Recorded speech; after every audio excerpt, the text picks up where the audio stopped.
Hi friends, அனைவருக்கும் வணக்கம். நான் சேலத்தில் தொக்கு பிக்கு ஜாம் ட்ரைனிங் போயிருந்த மிஸ் அங்கே எடுத்துக்கிட்ட ஃபோட்டோஸை ஷேர் பண்ணியிருக்கேன். அதனால ஜாம் செய்கிறதா ஃப்ரெண்ட்ஸ் உங்களுக்கு காட்டியிருக்கேன்.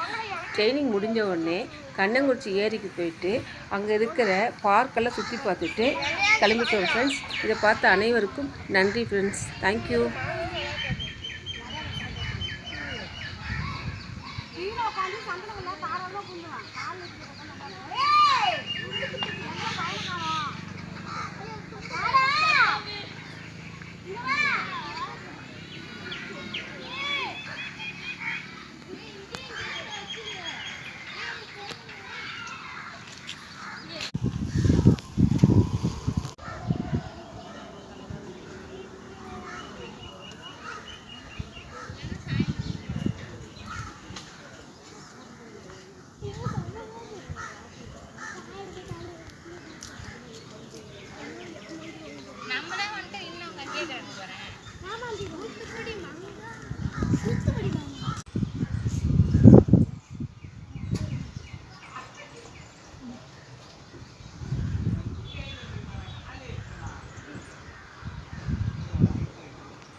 கீழே உட்காந்து சந்தனம் தாராளமாக பண்ணுவான். கால் வச்சு